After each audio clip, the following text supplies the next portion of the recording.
Good morning to the Caron YouTube audience, and again, good morning to everybody who's here with us today in the room and those on live stream. I was struck as I was preparing for today's message, which is on the subject of valor, an old-fashioned word that falls in the category of an old-fashioned category called virtues. Now I'm old enough to like old-fashioned things without apology. As I was thinking about valor, I thought about an experience early in my recovery. I am a person in long-term recovery. I have supported my recovery. My recovery has been supported over the decades with the Tulsa approach. So I can be sure I was in a 12-step meeting at some point. And 12-step meetings are funny. They have a funny etiquette because you're not supposed to do this thing called cross-talking where you're not supposed to directly address your comments to somebody else's shared, but there's all kinds of ways to get around that. And one is to speak from your own experience, sort of sparked by the way somebody else has shared. So this is what happened. Somebody shared chagrined or like wishing that they were getting more positive feedback at home from their not drinking. And then somebody else shared how odd it was for them to realize that they were seeking to be applauded for not getting a DUI, or seeking to be applauded for, not ruining family holidays, or for not wrecking a marriage, or whatever. And it's kind of a bizarre expectation, but I'm sad to say it is one that many of us who are early in our sobriety somehow feel like we should just be applauded for doing the things that others of you don't have any problem not doing at all. So, and the reason I tell that story is that I do have the experience of being here on Sundays and also in my day-to-day work as a chaplain here in the organization frequently, maybe even on an extremely regular basis, of being struck by what happens here on Magic Mountain as a valorous. And I'd like to make clear why I can say both of those things. I do not mean that merely not drinking should be thought of as especially valorous, although for those who have been really in the trench, it is a monumental thing all in itself. So, and those of you who are wearing the family process name badge, I guess I'm asking for a little bit of indulgence. If your loved one really wants a little pat on the back just for not drinking, maybe that's, maybe that's going to be part of the puzzle. But he can't. He can't read. He has to leave. No, that's fine. I know, but you can't read either. Is what was my point. So anyway, that's good. Sorry, excuse me for the video interruption. Okay. Really good, Jack. Thank you. And how this sits for us in our family experience. So, what is it that deserves to be called valorous? Well, in previous times when I've addressed this topic, I've made a distinction that I'm going to bring up again, which is that as a young man, I was rebellious, I will say foolhardy, reckless. I'm sure none of you were.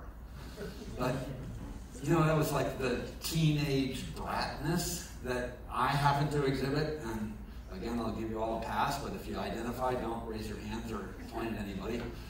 It might be fairly common that there's a stage. I had this stage when I was young where I basically thought adults were stupid, and that somehow, because I had all this new insight, my new insight deserved to be, on Oprah or something.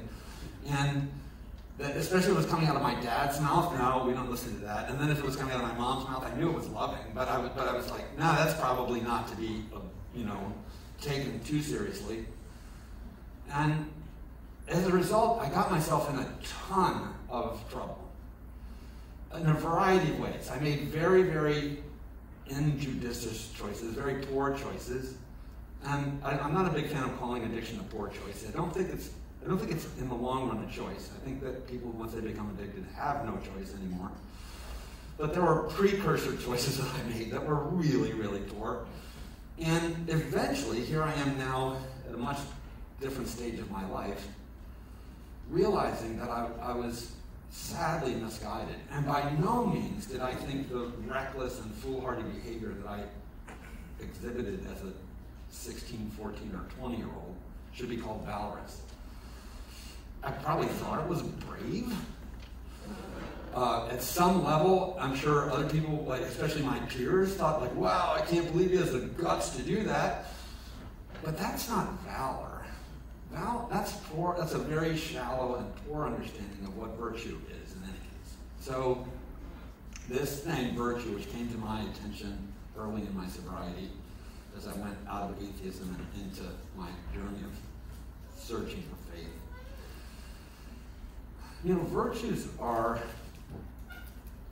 a category that I think would be useful for the human community to engage at a larger and more frequent level, in my opinion. And I used to think of virtues as specifically sort of within the Western philosophical and religious umbrella, but that's not true. There are Eastern approaches to virtue, and they're very much aligned with the Western approaches to virtue. And I think that suggests that there's something underlying that is more universal about what the virtue conversation gets us at, which is this striving to be what human beings can be at their very best. And I will say, I suspect that the folks in the room with the wristbands or identified patients probably don't think of themselves as hitting that mark. So I don't think I've seen some very misguided Caron patients, some who are young enough to have the same braggadocious foolhardiness that I was talking about as kids, but even our kids come in largely full of shame. This is a place where shame is almost the first, it's one of the frontline emotions that comes to the surface. Often a lot of anger, a lot of other stuff comes up, but not this noble striving to be human at our best. And the other thing that is right on the front agenda of the Caron experience is usually, in fact, this one we have to sometimes try to help elicit, is the idea of stopping using or other behavior. Drinking, using drugs, sometimes shopping, gambling, disordered eating, internet gaming, or other internet things. So, and this was sort of true of me. When I first began my recovery, I started on the project of recovery specifically with the idea that it was about not drinking. And let me use drinking as a category, because if you want to know, I use many other substances besides alcohol. But to me, alcohol marks as a placeholder there in a useful way. So suffice it to say, for me, when I started going to the recovery movement, looking for something, my question was, can you help me to not drink? And their assurance to me was, absolutely we can. In fact, one of the first things I did was Narcotics Anonymous. Narcotics Anonymous has this beautiful singular promise, whereas AA offers a whole host of things it promises that are beautiful to look at. But NA's singular promise is freedom from active addiction. And I, believe it or not, wanted that. I don't know, for all of our wristband audience, if you want that, but I'm going to presume that even if you don't know you want it, that you do. Because it is, I believe it's a substandard and miserable thing to be actively addicted. And I believe if you have not realized that you don't want to be, you will catch on. But what bar are you shooting for? Are you shooting for just the cessation of the concerning behavior, or is there more? Well, this is where valor, virtue, and other things start to come into play. Because when you, this is a good AA joke, when you take the rum out of the fruitcake, you still have a fruitcake. A couple chuckles. It's a pretty good line. Okay. So it's the fruitcake issue that begins to be an issue. And one of the things, like, I couldn't possibly eat fruitcake anyway. I don't like it, but I think one of the reasons people douse fruitcake with rum is that really probably nobody would want fruitcake if it didn't have the rum. So take that as an analogy for who we are, right? So, so I had some other examples which are better and more apropos. So, my belief is that when people come into early recovery, early abstinence from their substance or behavior of concern, that is an untenable temporary state. You've taken the bottle away from the baby, and what you get is, right, like distress. An addict deprived of access to their substances will swiftly become uncomfortable. In AA, there's 3 words that are used to capture the early state of the person separated from their substance of offense or concern, which is restless, irritable, and discontented. And those were written in 1939 by a guy who was not a clinician, but who was absolutely onto something, because we see it here all the time. This restlessness, irritability, and discontent emerges, and it's not shocking to understand why, because what has happened is over the course of the preceding years, this person's life has become inextricably interwoven with the use of concern as a coping style. And like another AA good line, I drank any day with a Y in it, right? So it's not a coping style just for distress, and it's not a coping style just for celebration. In fact, what it turns out to be is it's for celebration, it's for distress, and it's for meh. Like, so if I have a horrible day, craving.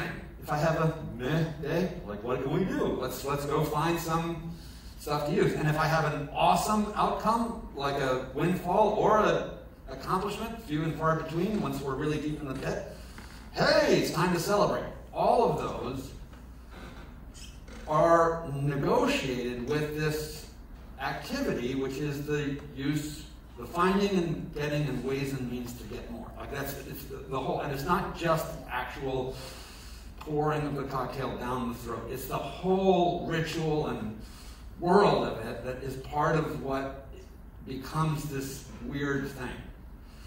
So when you take that away, there's a gaping absence. And I think of various ways to think about this. In the old spiritual teachings, they used to say when a demon is cast out, it leaves a hole, and you have to fill the hole that the demon is left with something better, or other demons will take up residence. That may not be comfortable language for some of you, but there's a point to it from an antiquity perspective. And I think it's sort of right. So in other words, I've met tons of people who say, I'm like 13 years or 15 years sober. And I'm like, why does this person still present as a jerk? And then I find out, now they're like the regular weekend run to the casino, right? Or they're, sex worker, like gone crazy. They're like way into that whole drama of having to sort of hire persons to satisfy a need for touch and sexual craving in a way that I'm not trying to demean people who end up in the circumstance of providing for that need, but I also think it's an ill health presentation, especially for people who have addiction.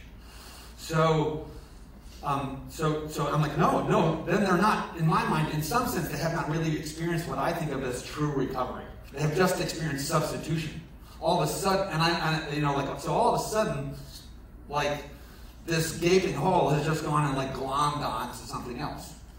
And it's pretty normal. Really, those of us who have long-term recovery will have to just be honest. I'm addicted to Cheetos. But I will say the things that I exhibit the glommed onto-ness are things that cause less harm. So I'm happy to say I'm not this pure icon of, spiritual recovery of extraordinary, like, perfection. There's no light beaming out from me that, and I think I had naive ideas that that's what I was shooting for. But I do know that I have to be very cautious about where this propensity in me gets fed, because I don't think it actually goes away. And So this is where I believe the meat of recovery programs, and I mean by that not just now the 12-step programs, but other ones that I'm especially confident to recommend are programs like Recovery Dharma and Smart Recovery, which have been tested and shown to have similar effectiveness. And I think when you look under the hood of all three of those flavors, and there are other ones that are worthy of note, but when you look under these recovery methods, they're more than mere abstinence methods. They're always more than mere abstinence methods. That bear repeating in my mind. So if you are here with a wristband and you came just to stop using it, my claim is that's like an ice cube in a hot summer day. You will not be able to stay in that condition without a transformational journey. So this is what I believe the Recovery Dharma and 12-step and Smart Recovery geniuses are, is that they help suspend the return to use while inviting the person and often the family system of which they're a part into this process in which greater movement on the scale of non-virtuous to virtuous behavior is manifested. So if you really spend some time around people with long-term sobriety, I will tell you, you'll meet some amazing people. And this is where I also see, we can see this right away. And right away where we see it, here's some examples. I'm looking at time, I'll finish up shortly, but I had a whole long example. If you're looking for a literary example, Theoden in The Lord of the Rings is a perfect example of all of this I'm talking about. Interesting, but sidebar, sorry. One of the great places to see this is in the relationships of our patients with their commitments to family. And here I have family members here. And so I have seen patients want to make decisions. I need to get back to the job. I need to get back to my kids. Or I need to get back to, I need to choose Malibu or San Diego, not Minneapolis, because, for my sober living choice or whatever. Where a certain self-centered interest is driving the bus of the decision-making. This is non-valorous behavior. And what I've seen is people make this turn. When I talk about seeing valor here all the time, it's making decisions, even in this early moment, not on behalf of ourselves, but to reduce harm and improve outcomes for others. And I don't see it all the time. I wish I could tell you I see it all the time. I don't see it out of every patient, but I see it here very frequently. And I will say, if you walk the walk and just don't talk the talk of any of the noble recovery movements and of wisdom movements of Eastern or Western spiritual traditions, if you're not just go to church and it doesn't change your behavior at all and you still go home and beat the kids or whatever, that's not what I'm talking about. What I'm talking about is a true adoption of these spiritual paths. You will find it more and more difficult to be a jerk. And you'll awaken to the jerkiness of your behavior. That's a very hard awakening for many of our patients because they've been blinded. They've been I'll talk about myself for a minute.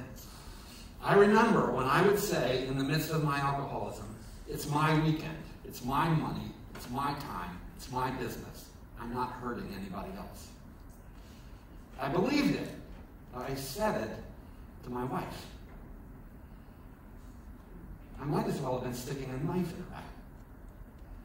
And I didn't see it. So a move to valor was, first of all, yes, getting sober. Stopping drinking was a very, very helpful remedy, but it just gets me to par, right? And then acquiring empathy and beginning to make decisions on the basis of outcomes for others rather than on the basis of my own self-satisfaction is this attainment of a higher and more noble path.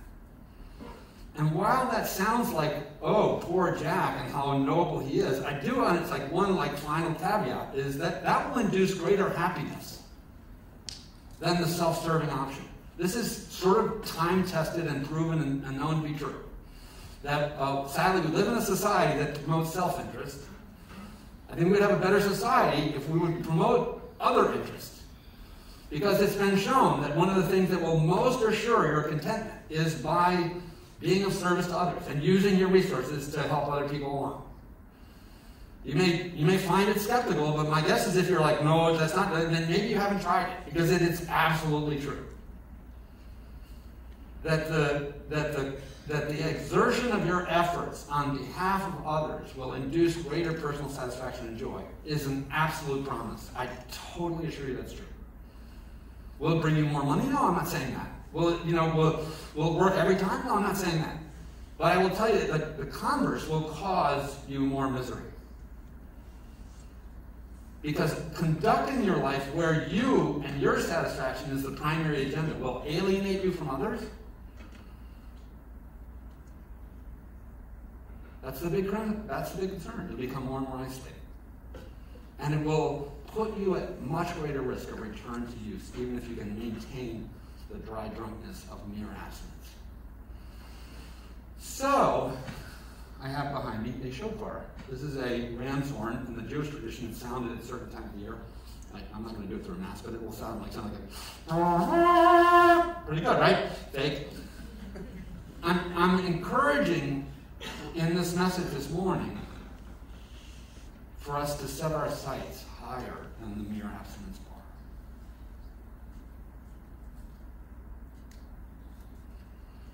I don't think mere abstinence actually works. And if you are a person who's been in treatment multiple times and you're back in treatment again, first of all, I applaud you for that. I do. I think it's awesome that you're continuing to try.